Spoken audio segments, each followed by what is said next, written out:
Hi everyone, and welcome to the 19th edition of Pi People. I hope you're all well and are ready to go. We have a very good evening planned for you guys, and we're extremely excited to be hosting tonight's event, not only because we have an amazing set of speakers lined up, but also because the topic of sustainability has never been more relevant in the business and design world. Hosting this event today will be myself, Andrea, and my colleague Lily, who will give a shout out. Hello, hi to everybody. So Lily and I are both extremely passionate about this topic. And when we came together to think about, what we wanted to do for tonight, it was quite clear to us that we basically hear a lot about individual action, but we believe that we can have a much bigger impact through our collective work.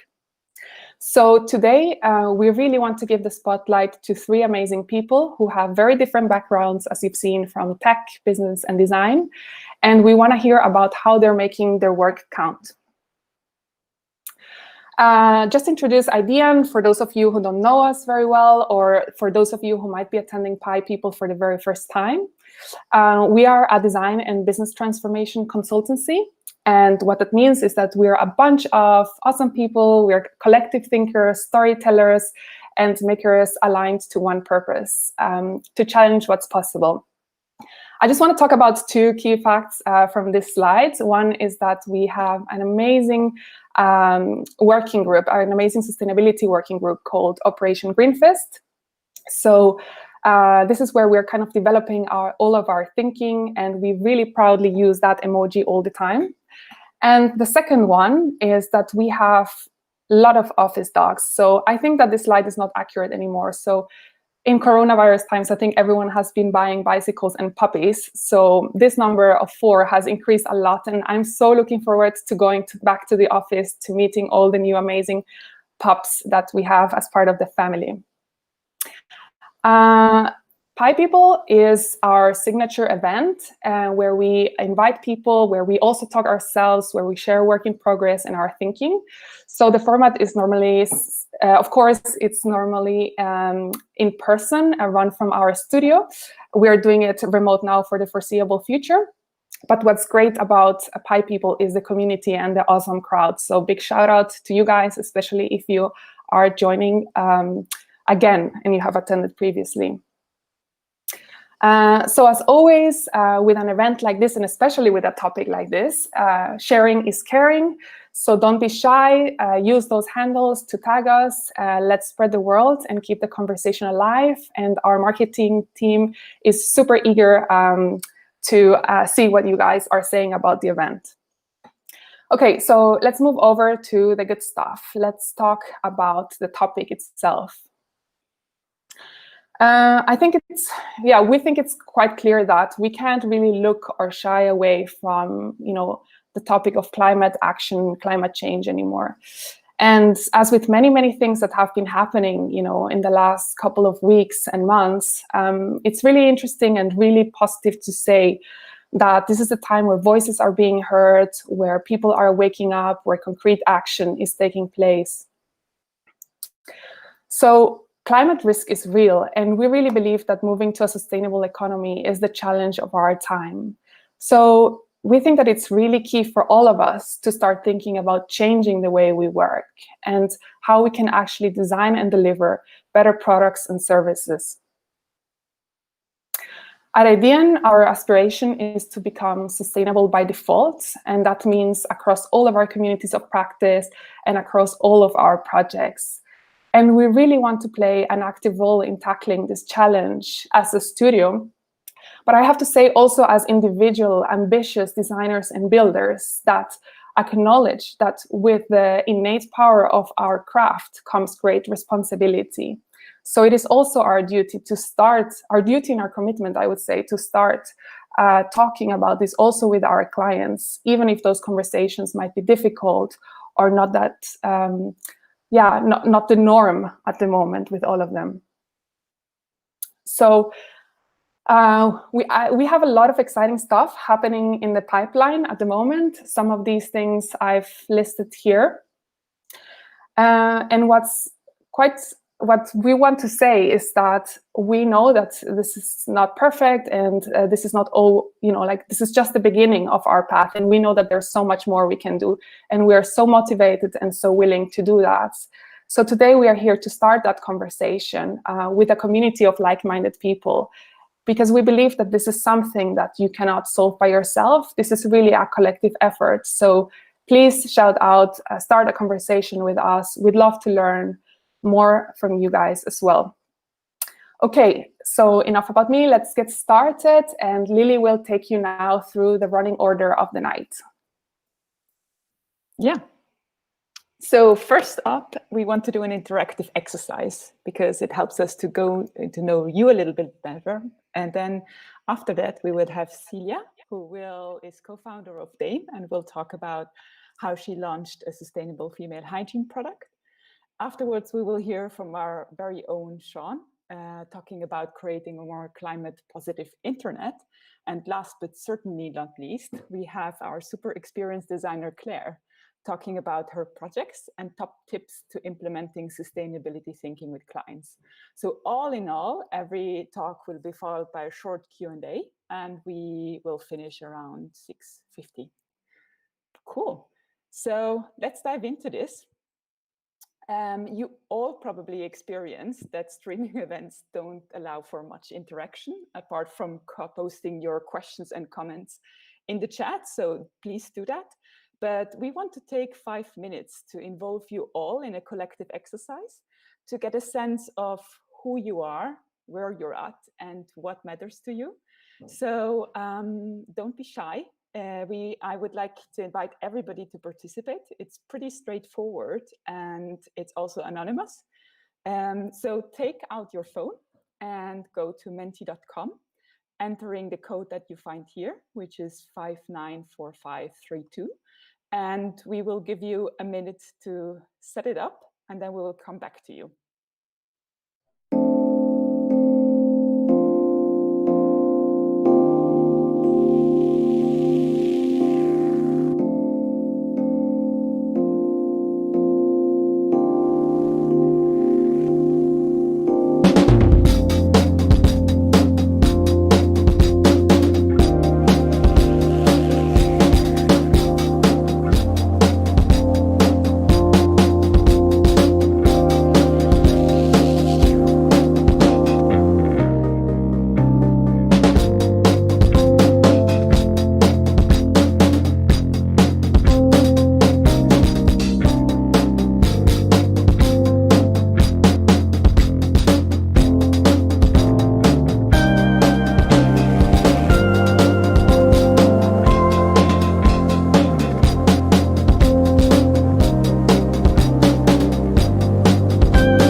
Welcome to Menti. I hope you all managed to get online. Otherwise, you can see it on this slide where you need to go if you didn't have the time yet to log in. Actually, you don't need to log in. But yeah, are you ready? So we will guide you through a couple of questions. And the first question is a warm-up to get you familiar with where you are watching. And I already see some responses. We want to know from where you're watching. We have a lot of London. That's what we are expecting. We had even Italy, Paris. Ooh. So that's the nice thing about Pi People Remote. Portugal, we can go much further than we've been before. And it's constantly kitchen. Nice one, 83 people. I think this is good. A lot from also with spare room, bedroom in London. I think we can move on. As long as nobody is dialing in from hell, that's fine. Yeah, next question is, because we have a diverse background, we want to see what's yours. So we have the designers, business, and tech. See how this change. Nice. A big design crowd. That's our usual community around Pi people. But yeah, also some techies and business. Great. Fantastic. Next question. So mostly designers. Let's see what matters to you when it comes to sustainability. Those are just a couple of topics that we've chosen, but we would like to know, what topic interests you or matters most to you, and see like where your interest lies. So again, there's around circular economy, as well as climate action, justice, designing, building, and sustainable products. A lot is about transforming our ways of working and living, and also fixing our food system. So yeah, we have like 3 very similar things. So circular economy, designing and building sustainable products, and also transforming our ways of living, which is the winner for now. Cool. So I hope this event today gives you some tips of how you can do that. Next question is about, we would like to know where you are on the journey to sustainability at work. So again, those are just like 4 things, like no clue, just listening in because I like Pi people. So those are our like dear fans. Yeah, we have quite a lot of people who are changing their ways of working, but want to do more. And also some people who already have a practice that is pretty much sustainable. Nice, I think that's a good balance between people. And the next question is, I think in one word, we would like to know what is blocking you from making your work more sustainable. You can use also a couple of words, but yeah, let us know what are the barriers that make it so hard to implement it. Uncertainty, that's certainly currently a big theme. Capitalism, company structure, the boss, so also things around the organizational structure, around time, knowledge, money. It's constantly changing, interesting to see. So yeah, knowledge, clients. I think today we actually will present you quite a few things. Leadership, investment, insufficient knowledge, unemployment. Yeah, choice, know-how. It's nice to see the topics that emerge from now. And I'm happy to see that the biggest one is knowledge, because that you're in the right place. And the last question, we want to finish on a high with this exercise. So one word, a couple of words that describe what has been a highlight so far on your journey to sustainability. COVID, yeah. Lockdown has definitely contributed to giving nature a breather. Wonderful people, community. Extinction Rebellion, it's great to see other people getting involved and more.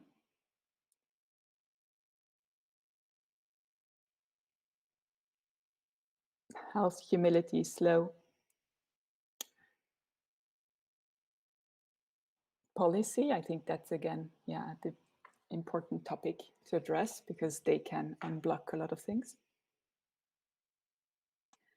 But I see that the central theme is really about community. So that's great. And it's great to have you around because I also believe that we can only do this all together. Yeah, definitely. That's one of the things that we've heard most of, right? That the community around sustainability is really, really amazing. So that's really good to hear. And it's really good to have everyone here today. Okay, guys, so it's time for our first speaker. I'm super excited to introduce Celia Poole, the co-founder of Dame, the world's first reusable tampon applicator. And Celia launched Dame in 2019, and they're on a mission to tackle the plastic waste issue found in women's hygiene products. So we are very curious to hear from Celia today what her journey has been in building a sustainable company, what her reflections are, and especially what we can start applying in into our work and into our own practice. Just a quick heads up, Celia has a super cute baby at home who will need her. So she's dropping off after her presentation and her Q&A. So it's just a quick shout out to say, think about all the amazing questions you want to ask Celia, put them in the comment box on YouTube, and we'll try to answer as much as possible with the time that we have with her. Cool, so we'll just need 1 minute to change slides. So stay tuned, don't go away. Listen to the amazing music Jake has put on for us, and we'll be back in a minute. Thank you.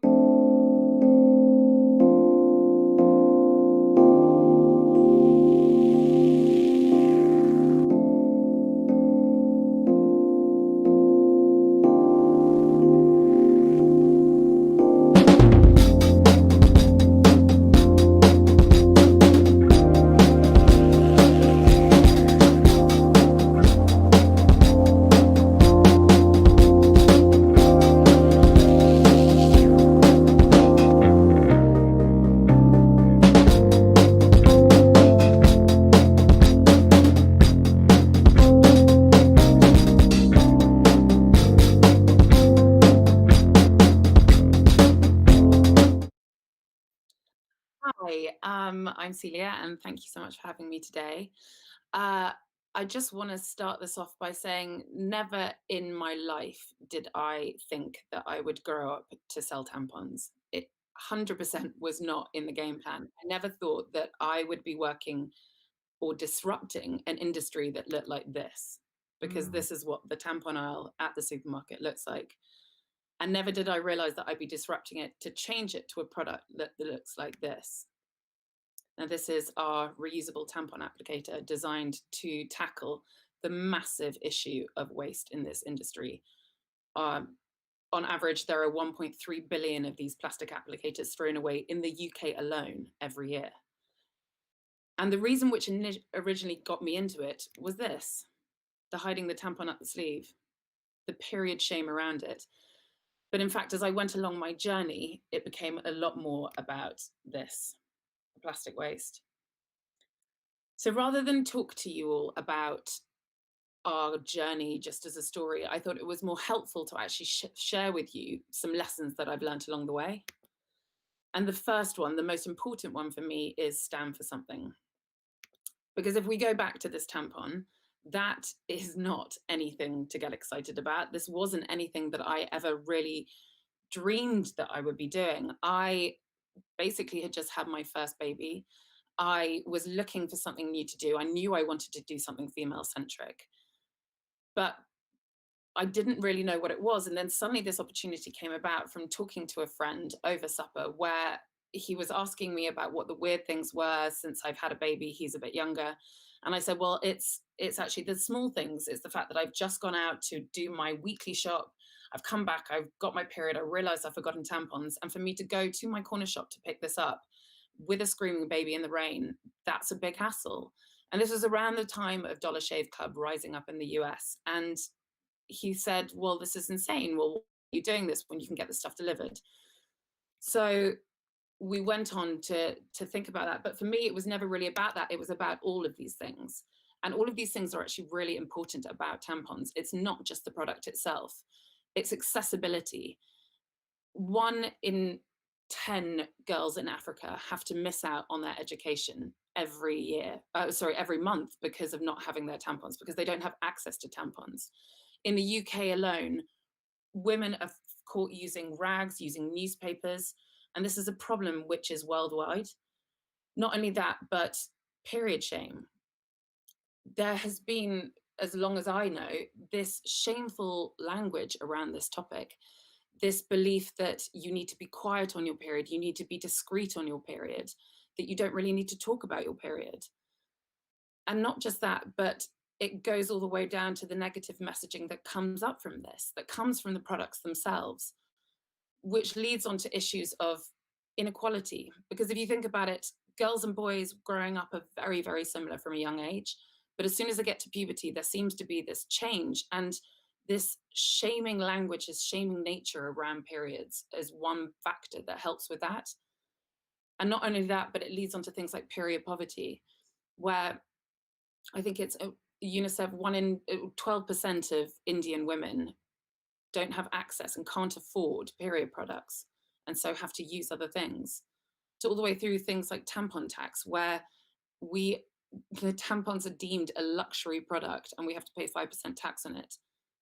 But eventually the most important thing for me, which I'm going to go on to, is the sustainability about it, about the fact that 100 billion period products are thrown away every year. These are mostly single use, and because they've touched the body and they've got blood on them, they can't be reused or recycled. So I did what every self-respecting woman does when they just had a baby. I started this tampon company. But at that point, we were a different company. We were called Sanitarial, and we thought that we were going to sell popular brands of period products to women across the UK. This was all the way back in 2015. Which leads me on to my next thing, don't fear the pivot, because as you can probably guess from looking at this picture, it wasn't the way that we stayed. Now, like anything in life, as soon as you start doing it for a bit, you start to look under the bonnet and see all the ugly, evil things. And we realized that there was a lot of issues in our industry which we didn't like. First off, we'd started selling these boxes, and we had gone into it thinking, right, we'll sell all these types of products. And the more and more we went, the more and more plastic came into them. And we realized that this plastic is a really big issue. Tampon applicators are the 5th most common plastic found on UK beaches. And as you can see from the other picture, you only have to think about where this plastic ends up. The chemicals that go into these tampons is staggering. Tampons are not deemed regulated in the EU, so therefore their ingredients don't have to be disclosed. Most people believe that these tampons are made from cotton, but on average they're made from rayon, dioxin, fragrances, pesticides. So you'll see that the tampon on the left is one of our Dame Organic tampons. The tampon on the right is one of the most popular brands of tampons. And you can see by the fiber loss that's coming off it, just what is going on inside your body. But again, going back to that thing which I talked about before, the most important thing for us was messaging, was that discreet protection. That was not something that we wanted. But we had to make a call on it, and we had to decide, were we going to carry on selling these products or were we going to pivot? And pivoting was probably one of the hardest decisions that we've ever had to make. But because we believed in the sustainability around these products, it was something that we really decided that we had to do. And pivoting is not an easy thing. We had to go through a very long consultation process, because at this point we had investors to really work out what we were going to do. And for me personally, it was really difficult. I remember going and seeing a mentor of mine at the time and asking them, spending actually an hour and a half with them, laying out the whole business plan and saying at the very end of it, the very fateful question, is this something you think I should do? And the answer came back, no. And at that point I thought, oh God. And I remember walking out and thinking, actually, no, my gut is telling me I need to get it to the next stage, get it to the prototype stage. We've got an idea. We have no idea if it works yet or not, but we believe in it. And this was all the way back in 2017. So it made me realize that actually I really, really believed that sustainability was where this market was going. But before then, we had to go through designing a product, which leads me on to my next important lesson learned, is do style with substance. For us, sustainability, whilst it was our reason for being, it actually isn't the reason why consumers buy on the whole. Consumers love to say that they're environmental. They love to say that they're going to want to do good for the planet. But essentially, people love buying cool things. They love buying things that they can Instagram. And so for us, we knew that we needed to make this a very much design-led product, make it something aspirational as tampons can be. So we went down a whole design journey, which is quite difficult when you think about it with a tampon applicator, which is not on the whole the most sexy of objects. And as you can see here are some prototypes, which I personally had to try out, which is quite a brutal thing when they're 3D printed. But really, really spend time trying to understand our customer, trying to understand the consumer, and understand something which would make them have a wow factor. And this was the finished product. This was our reusable applicator, which when we got it to prototype and had tested it, we were really happy with. And it made us really think about the products that we were using. And so we decided that we wanted to offer them with organic cotton tampons, so that we were using the best ingredients. And all our packaging had to have sustainable credentials. So the applicator itself comes in a tin, which means it can be reused and the tampons can be stored in it. All our packaging is either used from recycled or offcuts. And here we are, you can see the boxes on the right. This was when we got our first delivery. The boxes on the right, they're all old boxes, which we're giving a second home because we believe that the world does not need another Amazon box. So each of these designs and these stylistic issues really, really matter to us, and they go into every aspect. Because once we have launched and once you have got there, it's quite difficult to make yourself known. For us, we were two people who believed in this idea, but we didn't really know what to do with it. So we thought the best place to do was take it to Kickstarter, because Kickstarter really is a global platform for you to try out a world-first product. We were very lucky that we launched this a couple of months after David Attenborough had put out Blue Planet 2. And suddenly the world's media were looking for companies like ours who were shining a spotlight on this important issue of plastic waste. We were incredibly fortunate with the press that we got. We ended up trending on Twitter on day 3 of our campaign. We overfunded by about 300%. And suddenly we had the most exciting thing. We had all the major retailers in the UK coming to us, and having that strength in their brand was really important. And now we have been stocked in Waitrose, Boots, Planet Organic, Sainsbury's, Ocado, and we only launched last year, but having that strength in their brand has really helped propel us forward. But not just that, but it's the smaller brands as well. For us, it was really important to make sure that we got out and about as much as possible. So we tried to sample in as many places, and those little sample packs you can see are all made from offcuts of our boxes. But really make sure that we're talking to the consumer and educating the consumer so that they understand what we're doing. And the other really important part we found is activism. When we heard that the Department of Education were going to give period products for free in schools, but they were only going to pick them from single-use products, we decided to take a full-page ad out in the Evening Standard. And at that point, we decided to use the power of community, so use our competitors to really amplify the voice. And that really helped. And having that strength has really helped push us into a different bracket. But the last and most important lesson that I have learned was fortifying yourself. Because when you have sustainability and when you have innovation, you suddenly realize that the world is looking at you, and actually those big corporations who you're fighting against suddenly try to jump on the bandwagon and greenwash. From us, it was very important from the get-go to realize that our values were true. And when we heard about B Corps, it was like a lightning bolt, and we knew that they very much aligned with our values and aligned with business as a force for good. And becoming certified was incredibly important to us, but it really has helped shape the way that we're doing, and it has shaped every single decision that we make within our business.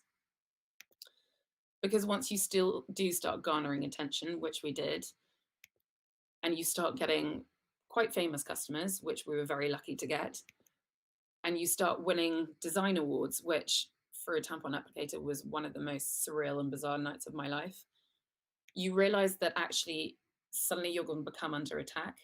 And having that true value system running through you has always been really important, knowing that every single decision that we make rings true to our sustainable values, rings true to our values about making the world a better place, really, really helps.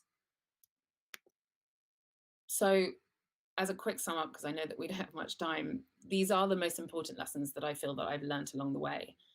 But I guess if I had to pick one, it's the standing for something. Because right now, especially what's happened over the last 3 months, we'll have such an important and exciting opportunity in front of us. And there are so many exciting issues that need to be solved: climate change, plastic pollution, Black Lives Matter, attention economy. All of these things are incredibly exciting and really demand amazing thinking from designers, consumers, business. And it's really such an important opportunity for people to use sustainability to disrupt business. So now I think it's on to the Q&A portion. Amazing. Thank you so much, Celia, for such an inspiring talk. I really, I'm going to become one of your new customers, I think, if I can say that on this platform. While we wait for some of the questions to come in from YouTube, guys, please ask Celia all the questions, because I think this is like an amazing opportunity to talk to someone as inspirational as her, and to ask questions that are very specific, you know, about sustainability and launching a business. I have a question, Celia, that I would love to hear you answer. And that's when I remember that I heard it, I think, when I was doing a little bit of research about yourself, that when you kind of pivoted, you didn't, I think you didn't have very clear signals from the market if people were actually ready to adopt, you know, reusable applicator and change their behaviors. I just wanted to know if you could tell us a little bit about that and how you navigated that, because I think that one of the amazing things, and one of the things that I think people have to remember, is that designing a good sustainable product is great, but it's not enough if people are not going to use it and adopt it and change their behaviors and stop using the other, you know, bad products. So I'm just curious to know, you know, like what the challenge was and how you overcame it, like with what thinking or what methodologies. Totally, and you're right. There's a lot of issue around solution first, problem second, and really it needs to always be problem first. I think for us, we could very much see in our research from our consumer base and also from external research that there was such a kind of feeling around people being concerned about the plastic waste that these products are causing. But we could see from the evidence that we had from our consumers that they just weren't buying the reusable products. And we knew that because we were selling them and no one was buying them. And I think also going out into the wider market, we could see that increasingly women were using reusable water bottles, reusable coffee cups, but we were amazed that they weren't using reusable period products here. And so I guess it was part learnings and part leap of faith, because we just felt, you know, if people are using it here, why aren't they doing it here? And there must be a reason. And for us, working out that reason was habit change, that people were just too scared to move from, let's say, a tampon, which they'd used all their life, all the way over to a menstrual cup, which was a very, very different proposition. Mm-hmm. That was the thing for us, because we knew that, okay, right, what we need to do is make that step change really, really small, make it really, really simple. And for us, our applicator looks and feels like an applicator, in fact, smoother than a normal applicator. But the only difference is you don't throw it away. All you have to do is run it under cold water. There's no boiling, sterilizing. There's no massive behavioral change that they need to make. And I think that was a really, really important point. Okay, and did you have to communicate a lot of those benefits, or did you find that people adopted it quite easily? Well, I think we approached it very much from barriers to entry. So what are the reasons why people aren't going to use this? And the big ones were hygiene. You know, is this thing going to be hygienic if I'm reusing it? And also, how am I going to clean it? How am I going to wash it? Where am I going to wash it? For the hygiene aspect, we went deep into it. We made sure that we used medical engineers. And we also, within our materials, made sure that we were using Sani polymers, which are essentially sort of a natural self-sanitizing antimicrobial property, which is, for us, it's actually zinc. And that was really important. So we can actually then say to people, like, this applicator, it actually has properties in it that are self-cleaning. Whereas going on to the washing part, again, like I said before, we wanted to make sure that it didn't have to be boiled. It didn't have to have harsh chemicals used on it. It literally just needed to be rinsed under cold water. And even if people didn't do that, that if they had to stash it away and then wash it later, that was okay too. It was all just about removing those barriers to entry and making the product look beautiful in order to draw people in. Okay, amazing. Thank you so much. Lily, do you want to maybe read out some of the questions from YouTube? Yeah, so one of the things, Anka, is she's curious about the distribution system for the product. Can you explain a little bit about it and how you went about then also to grow it and scale it? Well, it's a funny thing, because like when we started again, and you know, I should say that we had everything planned, but it has been learning as we've been going along. We originally thought that we would do this on our website as an e-commerce thing, and then slowly go into retail after a few years when we built up our brand. But the Kickstarter was a real gear shift. Like I said, suddenly we had all the major UK retailers coming to us, and actually to this date, we've been incredibly fortunate that we've never asked for a meeting. We've always had people come to us. And I think we were fortunate in the fact that the retailers were looking for something different. Traditionally this category has been dominated by one or two players. So if you're a buyer, it's something quite exciting for them to come and look at. But that retail, that dual sales channel for us was really important, because whilst the e-commerce side we can very, very sort of easily control, and we control the narrative, the customer journey and experience, the majority of people are used to buying these things in shops. And even if they are getting it through us and through our subscription service, if they run out, we need to have somewhere they can go and buy it when they're out and about. So that distribution aspect has always been very, very critical. But we were very fortunate from the very beginning that we were given a leg up in it. Okay, that's amazing. Let me just read out another question that we have. How is your product accessible to some of those groups that were mentioned at the beginning of the talk? So I imagine that's like the girls that you mentioned that didn't have access to these things. So yes, so what we do is, because our product costs money, what we make sure we do is we partner with different charities. So we partner with amazing charities like Bloody Good Period or Brook Charity, to make sure that we can donate our products so they can get out there. And actually, we've got new products in the pipeline which will very much tackle this issue around period poverty, because essentially the amazing thing about reusables is you can use them again and again, and they should, in essence, if designed well, last for years. So therefore, you're not having to buy these things repetitively. And it's something that's really important to us, because period poverty holds women back. So we want to make sure that we can either donate or offer a solution to women that makes sure that they're not being held back. Yeah, that's really good, because I think that's also part of sustainability. It's not just environmental one, it's also social one, right? And that's really amazing. That's really good to hear. And I guess it's all of these things that you have to think about as a company. I think we will just go to the last question, because I'm conscious of time and we have two more speakers as well. So a couple of people are really curious, Celia, what's next in your kind of like roadmap? What's happening next for Dame? Sure. So Dame, at Dame, we believe in period products for the planet. There are 3.5 billion people out there who, for a large portion of their life, will get a period, and a lot of them aren't being served right now. It's a lofty mission, but it's somewhere we want to go. And as everyone probably knows, some people know, tampons are not the only thing that people use. So we really want to be pushing ahead and offering women across the globe access to these products, whether it be through them purchasing them through us or through some charity initiative, but really making sure that we can serve every single woman. Okay, amazing. I think a couple of people have a product question, Celia, about the product itself. Where could they maybe find some of those answers, just because we don't have so much time?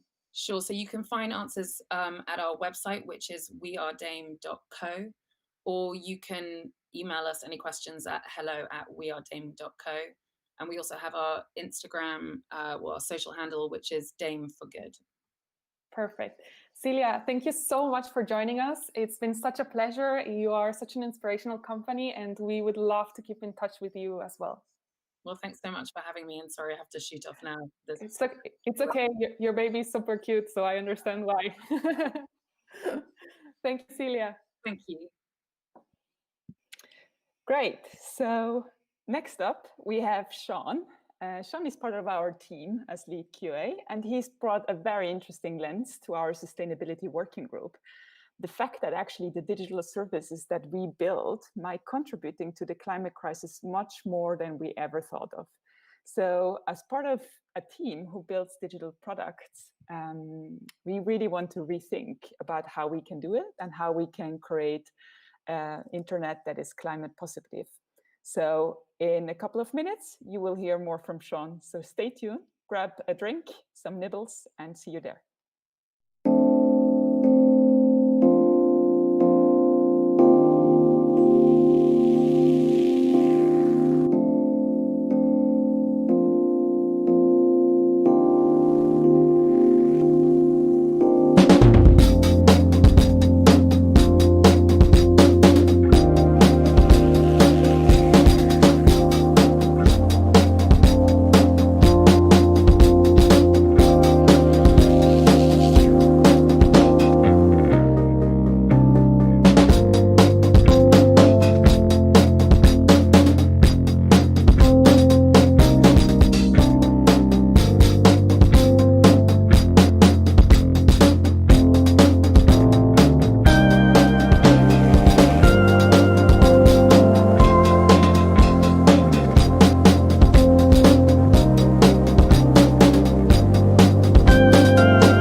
Hello. Hi, everyone. I'm Sean Robbins, and I'm the lead QA here at Idean. And I've been recently working on trying to understand what the climate impact of our work building digital products, tools, and services might be. And it's turned out that the problem's probably a bit bigger than most people think. And today I'm really just going to try and set out the scale of the problem that we're facing and point to some of the things that we could be doing to start our journey towards a carbon neutral, or perhaps even maybe a carbon positive internet. To start, I think it's worth acknowledging, I think most people know, but it's still worth saying again, that our world is suffering from a human-made climate crisis. So numbers around this, right now, the CO2 in our atmosphere is at 416 parts per million, which is the highest it has ever been in human history.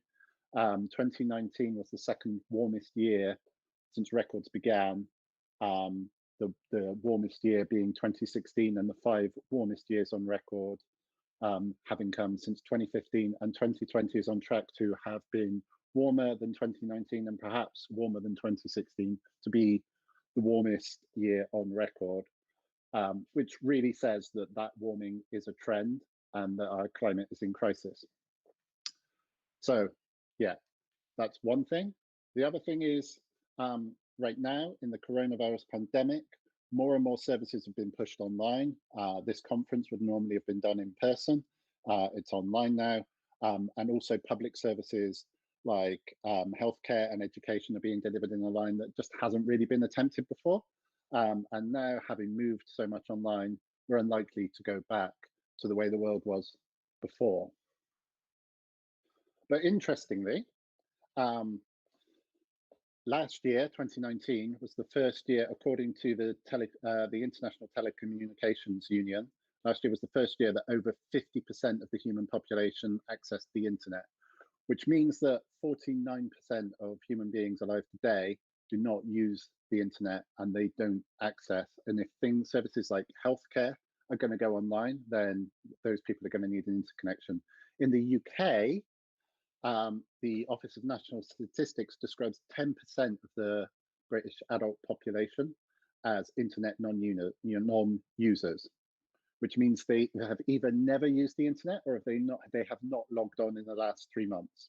Those figures are from 2019, so perhaps the coronavirus has forced that to change. But still, as it stands, 10% of the adult UK population cannot really access online services.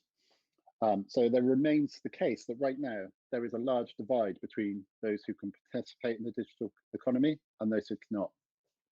So the good news of that is that the internet has room to grow. There is a strong economic case for bringing more of those people online, but then clearly a moral case. If healthcare is going to be online, if education is going to be online, then people need to have internet connections. And we're thinking right now, as a population, our economy has been taking a hit and has had to change as a result of the coronavirus pandemic.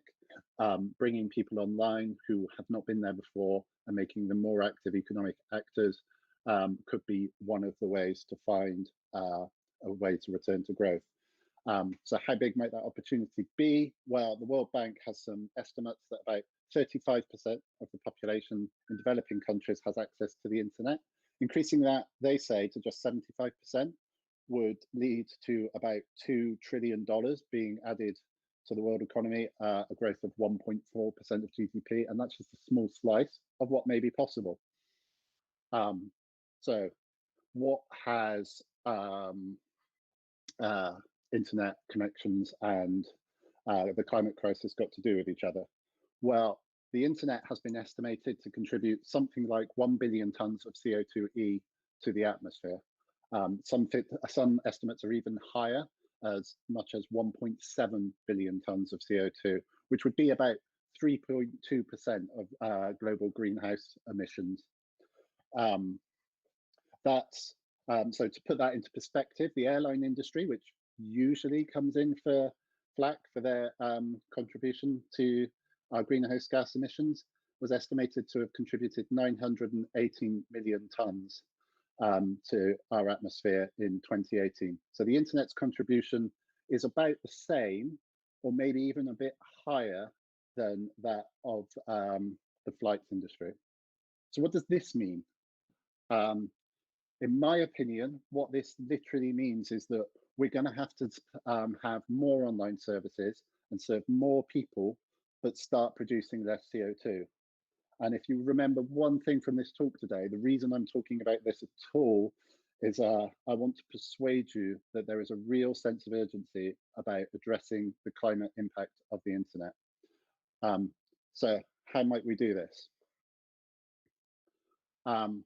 There's a few ways of addressing this. We can try to use energy more efficiently. We can try to source renewable energy wherever we can for our services. Where we do have emissions, we can and should offset those. And we really need to end the upgrade culture of electronic devices. So digging into that. As it forecasts show that by 2025, as much as 1/5 of all the electricity on Earth may be used for the internet. And to try and be more efficient about the energy we use, we should be using tools like SEO and good usability to make it easy to find what you want. Stop making me decline offers of random updates from your browser into my browser that I don't want. Don't make me load lots of pages to get to the content I want. Don't make me click through many, many pages to ultimately get to the detail I want, the number 7 that will astound me, which inevitably doesn't astound me. Use SEO and good usability to guide people to the right thing. Don't make me download your kitchen sink. Today, the average web page is about 300. Sorry.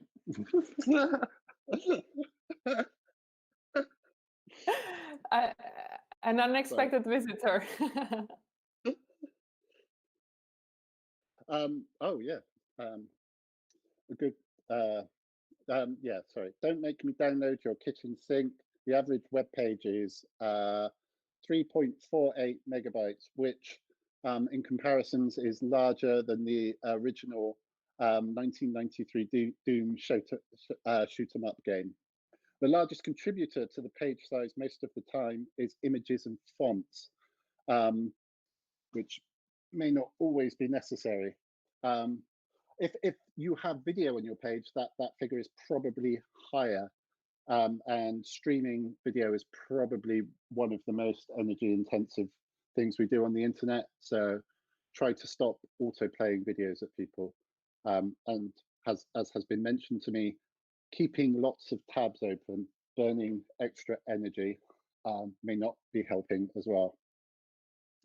And the other thing is shut stuff down. How many services remain online that aren't being used? How many emails get sent that nobody reads? There are some statistics that suggest that every email contributes 4 grams of carbon dioxide to our atmosphere. And if you think about your inbox and all the emails you've never read, and then multiply that by how many inboxes there are in the world, that builds up to being quite a lot of wasted emissions. On using renewable energy, you can choose suppliers who use renewable energy, but you need to look carefully at the claims of cloud providers. So in terms of running your servers in something like Google Cloud, AWS, or Microsoft Azure, as probably most of the industry does these days, they claim to be have good to be concentrating on their climate impact. Google claims to have been carbon neutral since 2007, pursuing a strategy of energy efficiency using renewables and carbon offsetting where necessary, which is pretty much the model I'm suggesting we could move towards today.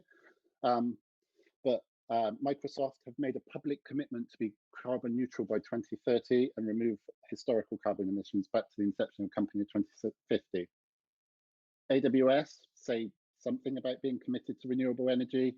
In 2016, they achieved 50% of the energy from their data centers coming from renewable energy, they say, but they've actually in an argument with Greenpeace right now, where they've entered into a war of words over extending their data centers in Virginia, where the energy is not coming from renewable sources and probably won't be for the foreseeable future. And all of these companies have recently been identified by a campaign called Big Tech Loves Big Oil, where all of them are contributing through services they provide to the fossil fuel economy.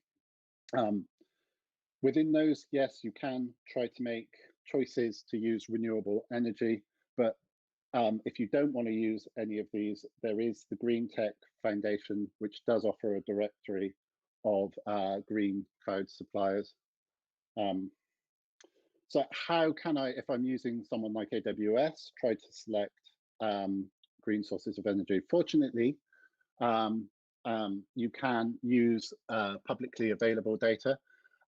So things like electricity map online, you can find where data centers are located, where you will find a good mix of renewables. And one of the advantages of us being the industry that's going to consume 1/5 of all the Earth's electricity is actually the choices we make as an industry, as consumers, will really matter. So if we want cleaner data centers, then cloud services are going to provide them. And if we want the emissions data to be public, then it will be made public.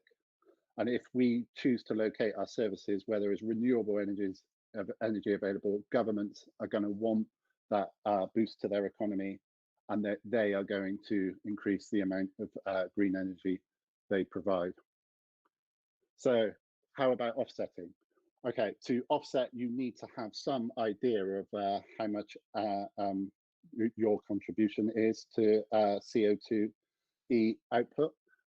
So as I said on the previous slide, if you can estimate what percentage of your energy is coming from renewables and what isn't, it gives you an opportunity to figure out roughly from the amount of energy you've burnt, you've used, which you can only really figure out from the costs,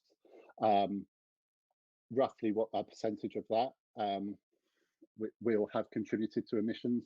And I've got personally, and this is something that I'm working on right now, is try and have models to measure around how much energy you are burning.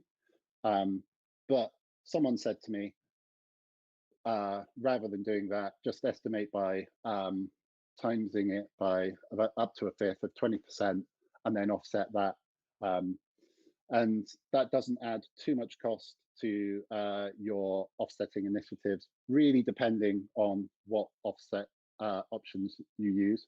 Yeah, and as I said, we need to end upgrade culture.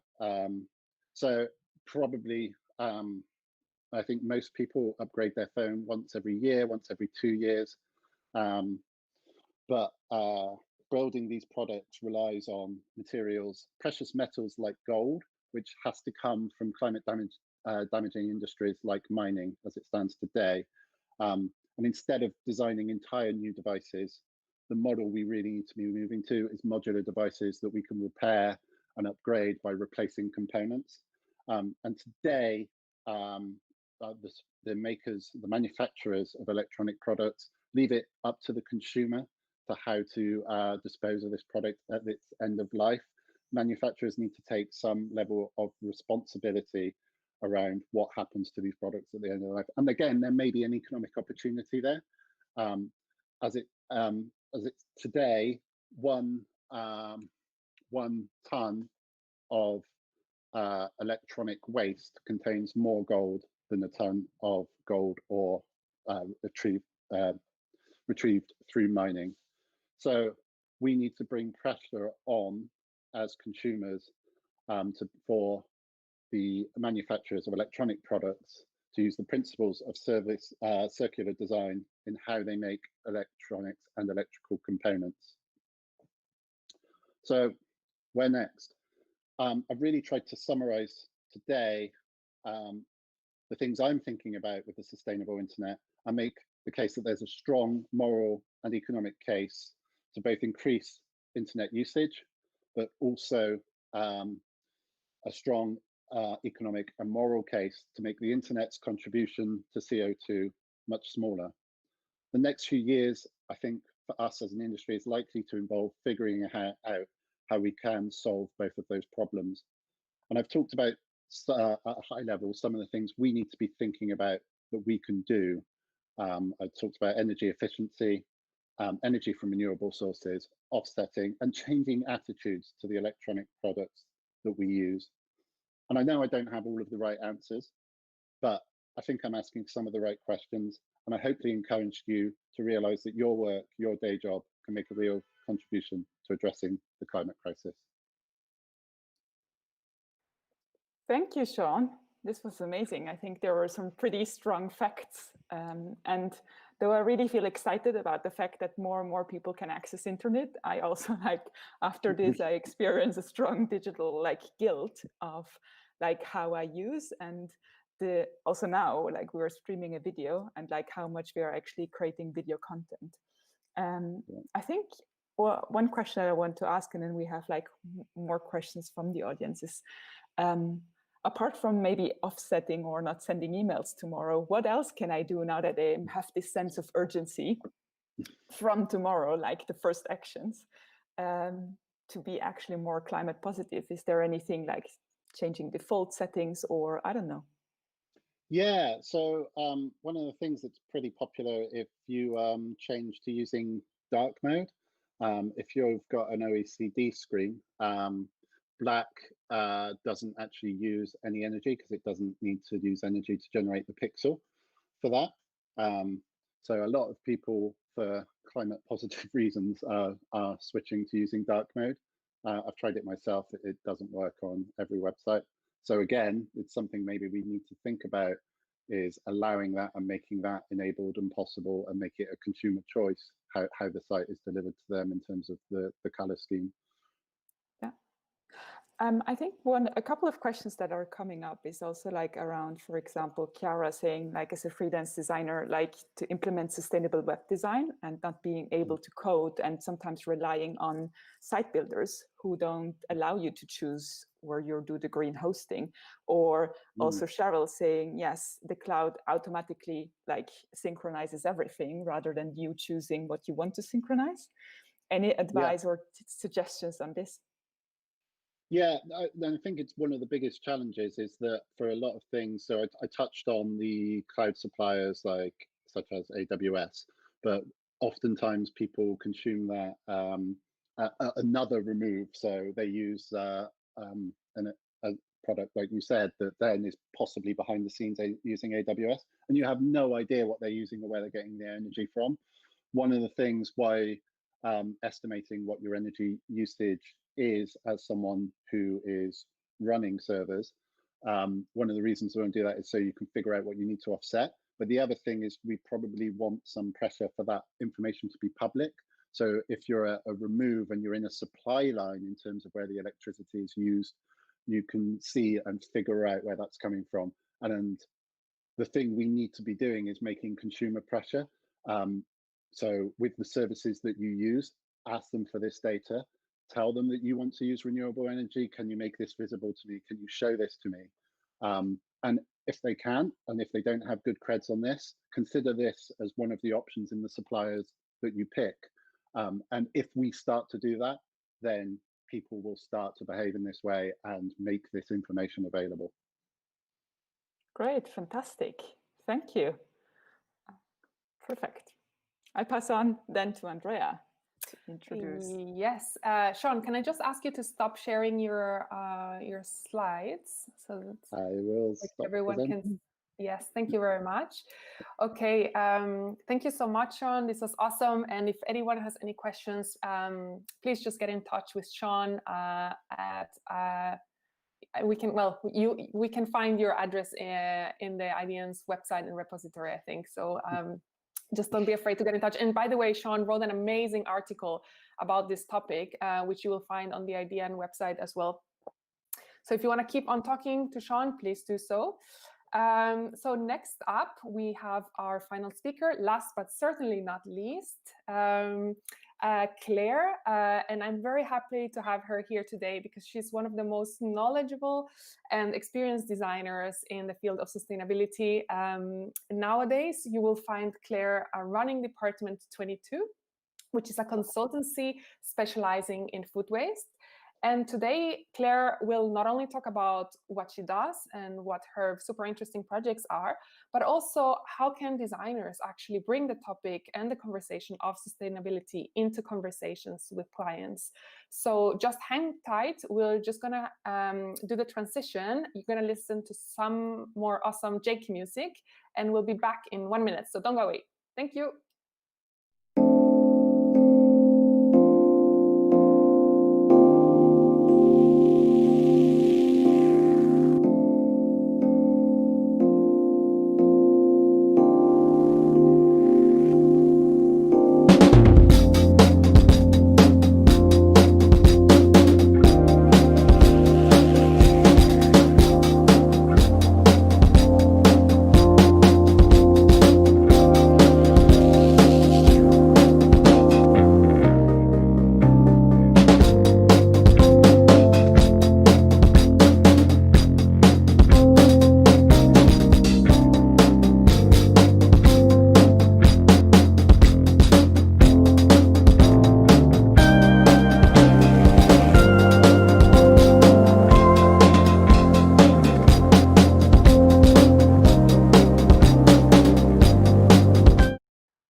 Hi everyone, my name is Clare Bass. Thank you for the introduction. Bear with me a second, I've got a slight technical problem, but I'll be with you in a second.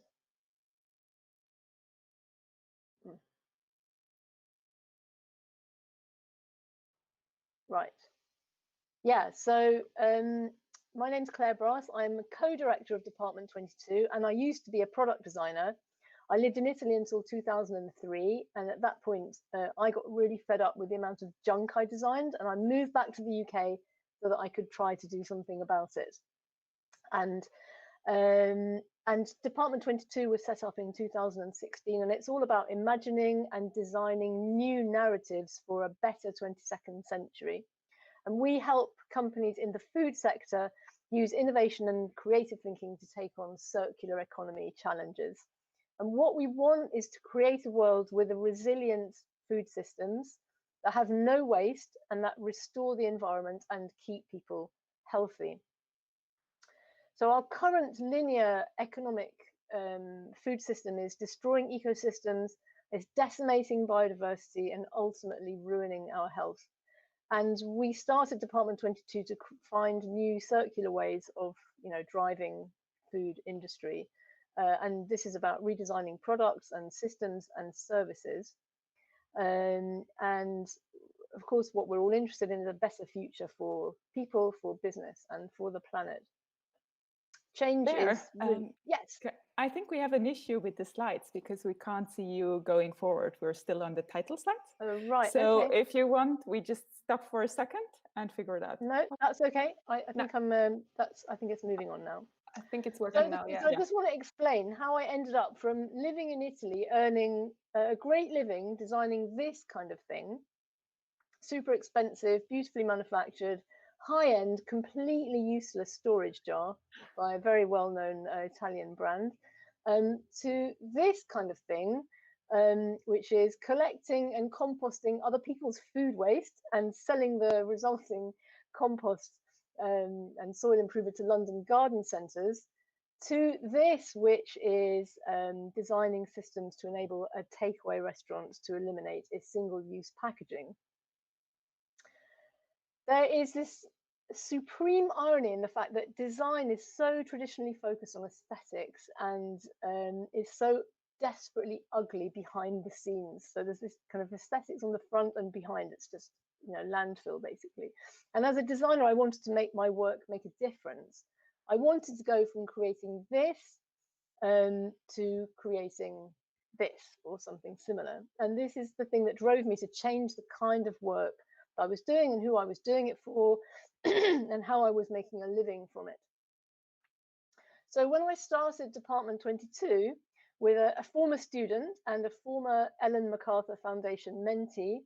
I went back through all of the work that I'd done myself since I'd been in the UK, and all the work that I had supported other people doing. I'm not going to go into these in any detail, but looking back on all of these amazing projects, what I realized was that a huge amount of it was either about food or it was about shit.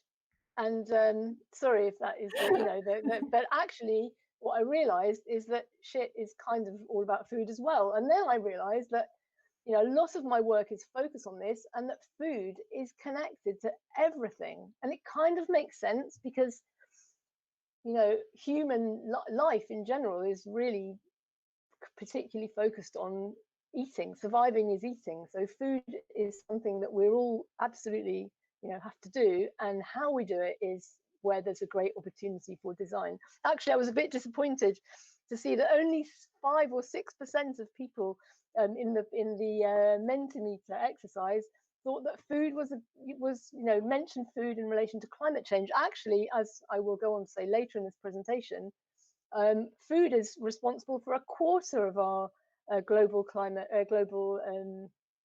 CO2 equivalent emissions, and so is an absolutely fundamental way of addressing the climate. And just to put to emphasize this as well, just think for a minute how COVID is connected to food at every step of the way. It started in a food market. We saw the food system completely buckle under the pressure of stockpiling just ahead of the lockdown and in the beginning of the lockdown, really disrupting the whole food industry. We saw how food shopping habits changed. Suddenly everyone looking to buy veg boxes and delivery, how the wholesalers to the restaurant industry were totally disrupted, and pivoting and finding new ways of getting their stock to people.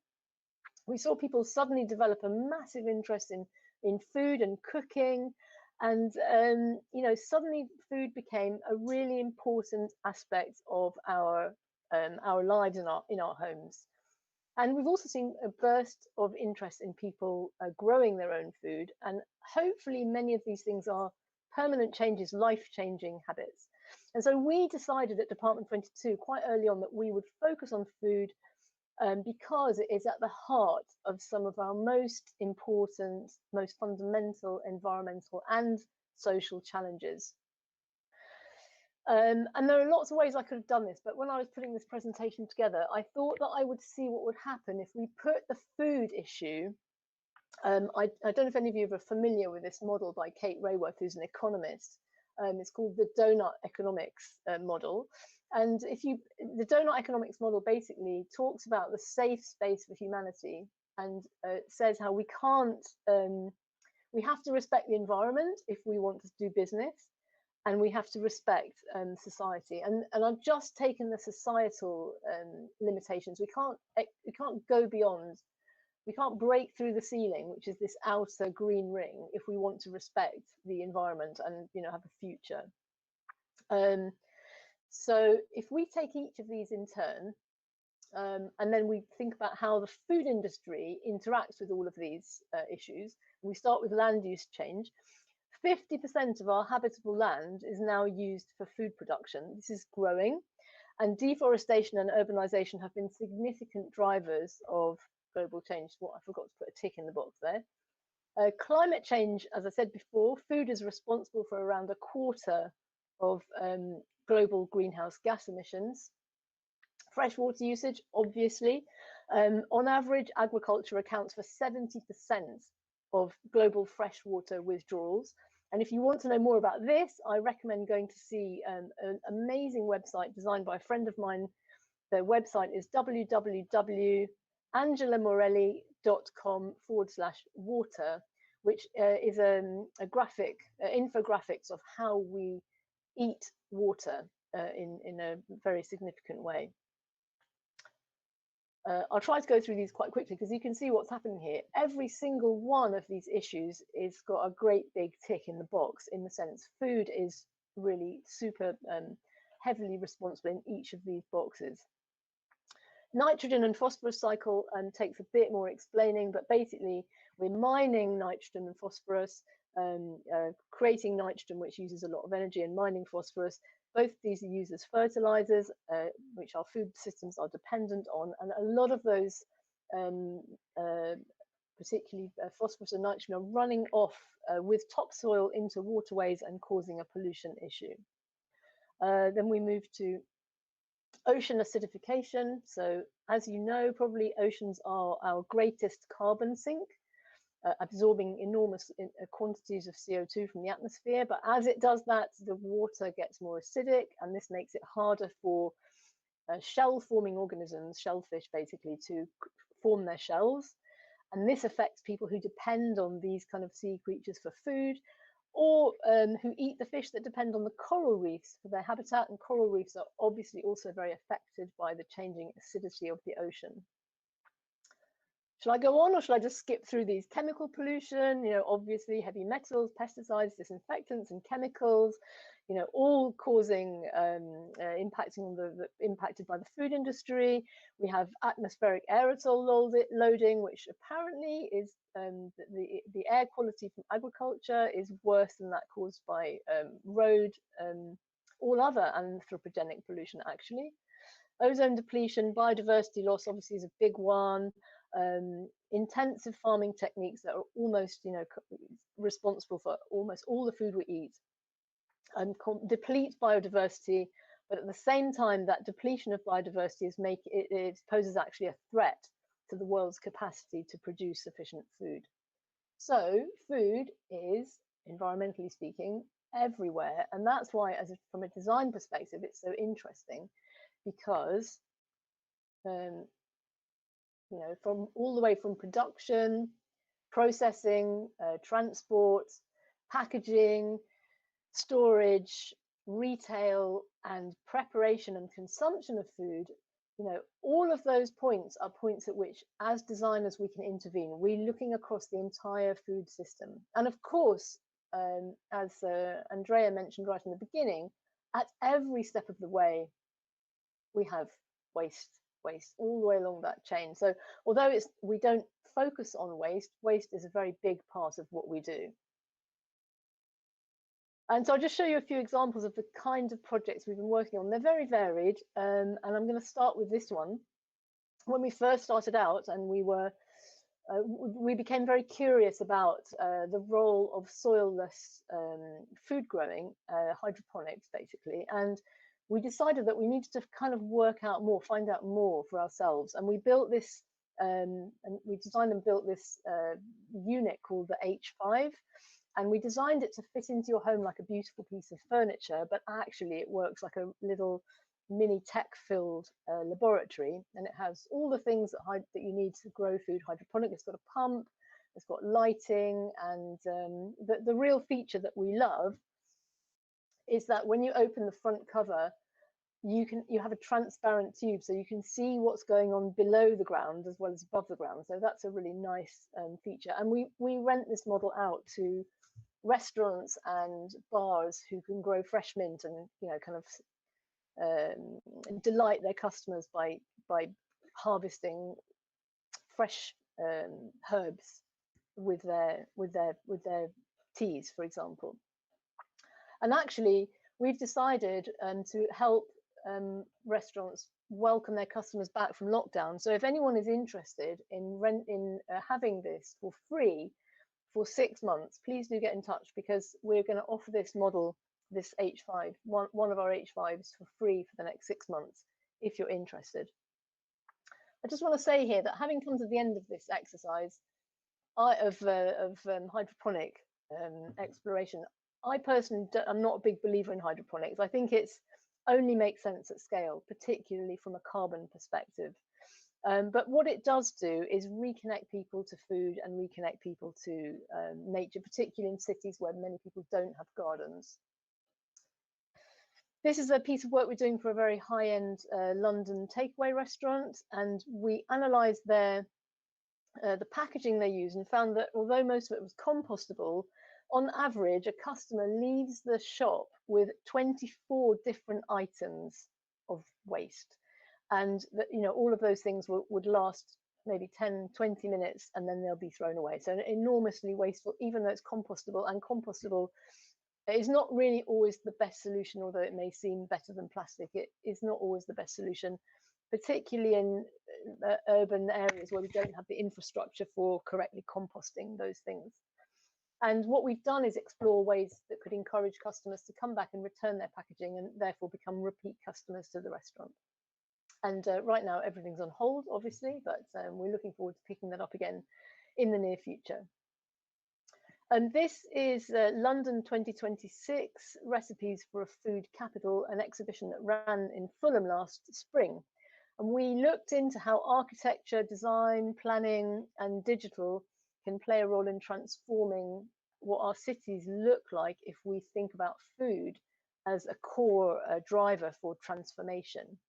And also thinking about how flows of waste can help create circular economy within cities. And if you're interested in this, there were some really interesting things that we found from around the world, and you can see a digital version of this exhibition on our website, so please do go have a little look.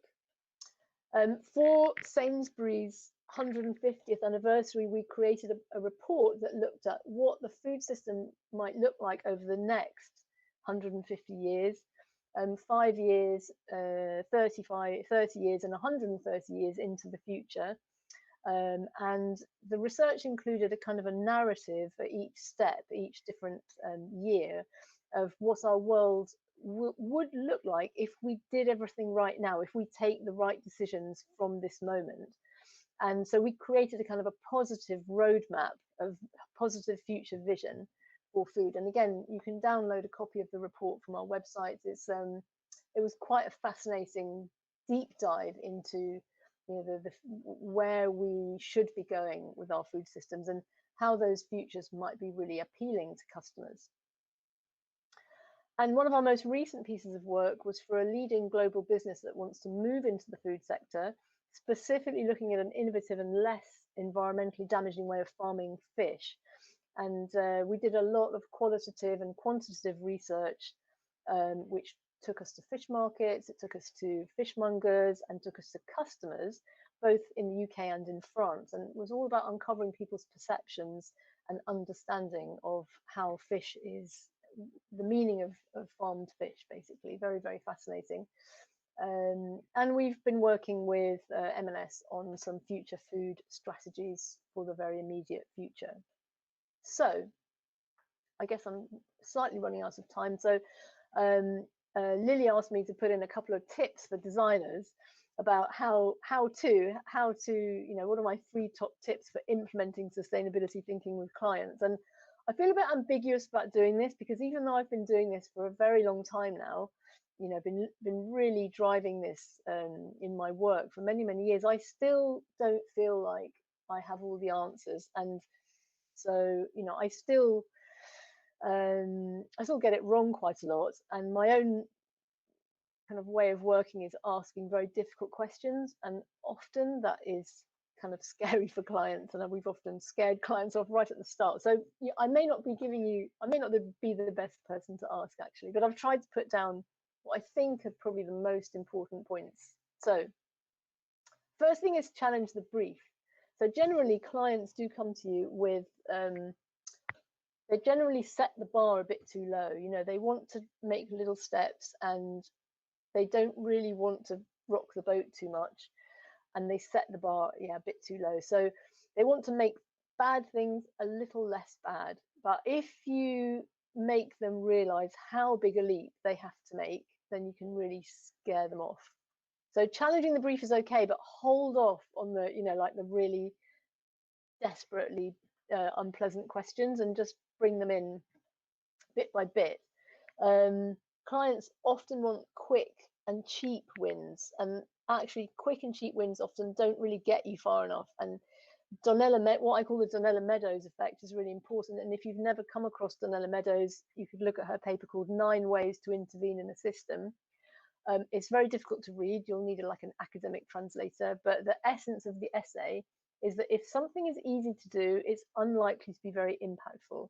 And impact can only be achieved by systems change, and that is really hard for business. So designers find themselves in this really uncomfortable and difficult space where you don't want to lose a client because you're pushing them too hard, but you don't want your client to do something that in the end is basically not going to make any difference at all. And it's a very endless dichotomy when you're, when your bread depends on it. So really useful if you want to try to convince a client to do more is using business evidence. Unfortunately, there's more and more of this, and things have changed a lot in the last 18 months. Our clients are more aware than ever before of customer pressure. So this has been mentioned by both our speakers, I think. And fundamentally, no business is going to take on any sustainability action unless there's a strong business logic behind it. So it's really important for you to find examples of other businesses, hopefully in a competitive sector to your client, that are taking action and are also taking market share. So if you can kind of show them how they're missing out by not doing anything, that's really, really precious and important.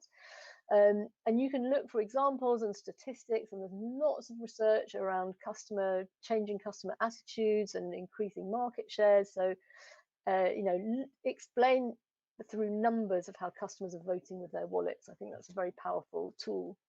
And I learned a lot from a colleague of mine recently, and I was doing a job with her with a new client, and it was the kind of work I don't really feel so confident in, which was, it's not important. So I did this with her, and she's much more of an expert than me, and she was very patient and very knowledgeable and never very rough with the client. But over a series of meetings, she was able to kind of gently demonstrate that if they wanted to succeed as a business, they didn't really have any other choice but to do what she said what we were suggesting they should do. And she never battered them, she never made them feel stupid, but somehow over the course of those few meetings, she turned them around from really getting excited about the idea of doing something. So yeah, it was really good learning for me. Oh, this is a good one. Here we go. There's a shit everywhere with this presentation, but the shit sandwich approach. So I had another colleague many years ago actually, and she taught me this fantastic trick. So often I'd have to send written work to her, or work we do updates to her, and she would send back a review of what I'd sent her, and she would always start by saying something really nice about what I'd done, and then she would lay into all the things that I hadn't got right. And then she would kind of wrap it up with something kind of nice, and she would always end with this positive. And even though I knew that she was doing this, it was a technique, and I knew she was doing it, but every time she did it, somehow still made me feel quite good. I still kind of didn't feel bad about it, and however much shit there was in the middle, it was kind of okay. So when you talk to your client about their plans and their progress, it's really helpful to pick up on what they have done and try not to focus on what they haven't done. So in the beginning, you need to encourage them and say, you've done a lot of good stuff already, you're going in the right direction. Then you can lay on all the stuff they need to do and where they're not doing so well, and then try to finish with, what they can benefit, how they can benefit if they follow your advice. Now, it's really easy to be critical, but you have to remember that sustainability is not a project, it's a journey. And you can't solve anything by one action alone. So it's really important to kind of take your client on a journey. And they need reassuring, because of course there's always this awful thing that the first thing they do, they're kind of opening themselves up for criticism, because they're exposing what they haven't done as soon as they start saying what they plan to do. And so they need a lot of positive support for overcoming that fear. And this, I think, is the final piece of advice, which is really a beautiful methodology. And I recently came across this booklet called 3 Horizons. I don't remember who's written this, sorry. But it's about 3 different ways of looking into the future that will enable you to work with the different segments across a business. So the first horizon is the immediate pragmatic future, and the third horizon is the long-term vision. And you need to work with these 3 horizons all at once. So because there's different people within the business that need to take things forward. So it's a really good short read, and very, very useful. for working with customers. And I think my last words here is, I don't know if these are the right suggestions or not, but I'd say, be bold, be brave, but also be benevolent if you can, and have fun as well. Enjoy the work. It is a lot of fun and should be always. And thank you. Please be in touch. I look forward to hearing from you. Thank you so much, Claire. This has been like super awesome, super inspirational, because you have done such an amazing work across so many different areas. Can I just ask you to stop presenting so that everyone can see us together, like in a room? Yeah. Perfect, thank you. And just conscious of time, I hope that people can still stay with us for a couple more minutes so that we can ask Claire some interesting questions. One of them, or the first one I would say, is how do you measure, like in your projects, that what you're actually designing is actually good for the planet? I was just wondering if you could talk us a little bit about that, and how easy or how difficult is it? Maybe some tools, just some suggestions for people who want to get started. That is a really good question, and I don't really have a great answer to that question. We're very mindful as we're working about what sometimes there's a tendency to try to jump to solutions that often push the problem somewhere else, and I think that's a huge risk. And one way of overcoming that is you need to know your stuff. You need to be aware of the whole system. So you can get easily caught up in one project, but you need to actually be able to step back and understand how it impacts on the entire system.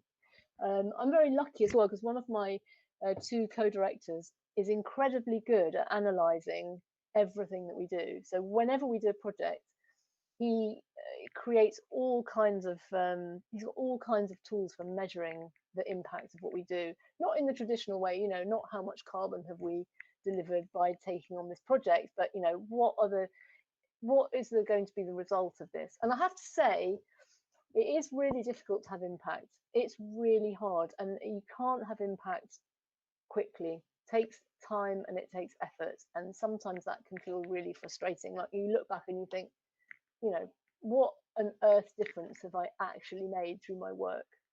But yeah, I think bit by bit, you do have impact.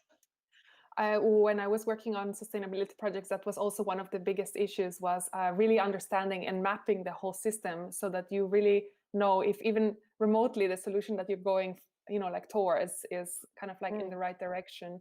Are there any tools? I'm just curious, are there any tools that you guys use for that, or do you create yours bespoke for each project? Yeah, we don't really use any tools currently. We have played with some of the circular economy and the materials flows tools, but in order to make those work, you need to have access to incredibly powerful databases, and it's just not the kind of thing we're just not at that point where we want to use those tools yet. So we don't really use any formal tools, actually. We create tools for ourselves. Okay. Great. Let me see. We have another question from someone who's saying, Claire, great talk. Any specific resource links for business data? Oh, the internet. I mean, you can find everything on the internet, really. Don't worry too much. Just, there are lots of different, of course, you have to use reliable sources. Don't take your quotes from the Daily Mail or, but everything, almost everything is available online. The only one that is quite annoying is the Times, where you can't, I think it's Times or the Telegraph, where you can't read an article without paying, they've got a paywall. But it doesn't matter. You can find that information. You can find the information you need on the internet. Sorry, Sean, I know that is probably going directly against your advice, and that is why I have got 500 tabs open on my computer. But yeah, you can find lots of information. Okay. Also subscribe to things that you're interested in, so you get updates and you just gain. Do you have any specific resource that you really like? Just maybe one that you would say, I love the World Economic Forum. I've got a number of food-based platforms that I subscribe to. Yeah, Sean saying, my advice is don't use the internet. Yeah, I'm sorry, Sean. I think I'm completely addicted to the internet. Although interestingly, while you were talking, so this is a bit of an aside, but I did look up the percentage of the population that is over 75, and it's 10%, which would account in the UK, which made me think, maybe your 10% is just because older people don't really bother with the internet. But anyway, yeah, could be. Anyway, specific sites, yeah, there are many, and of course now off the top of my head I can't remember a single one, but no worries. Guardian is great. Yeah, I'm curious, like for any designer who's searching for a topic, how you mentioned that you came to food and so on. So for all of the people who are searching for a focus area, because when it comes to sustainability, I feel personally from experience also is that you should focus, right? So what tips do you have for people to identify the right topic or goal if people say, like, I really want to do something, I want to make a difference, but I don't know where to start or which topic or waste stream even to pick? Yeah, that's a really, really good question.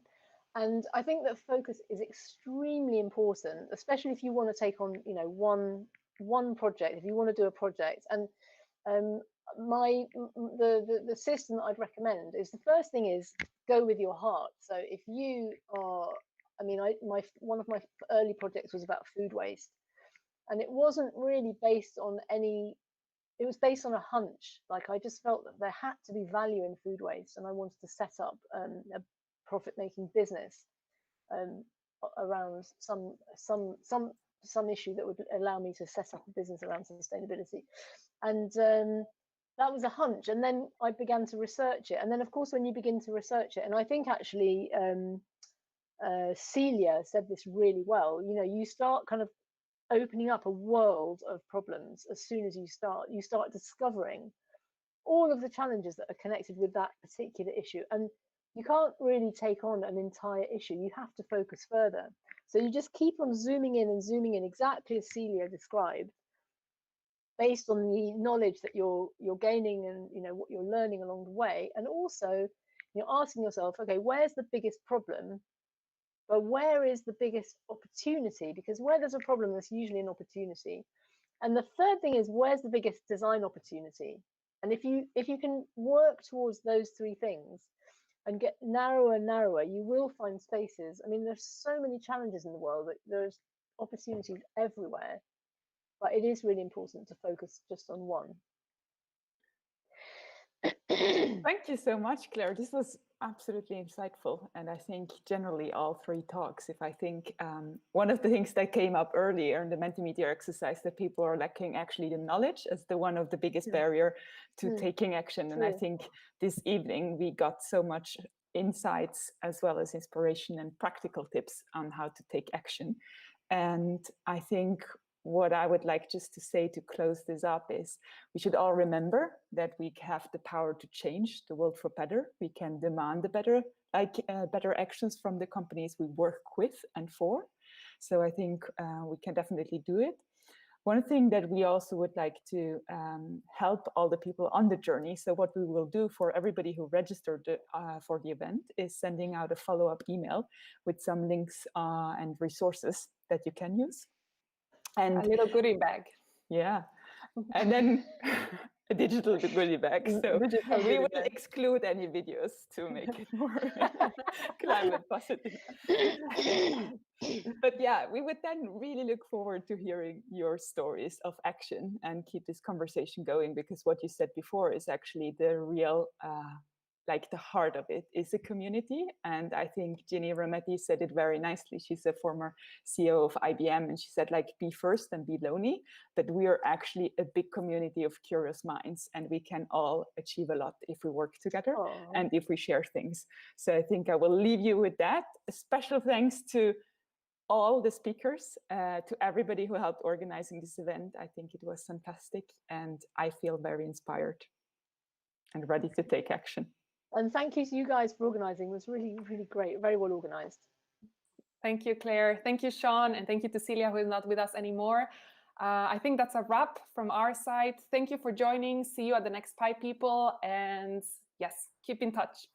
Bye, everyone. Bye-bye. Bye. Bye. Bye.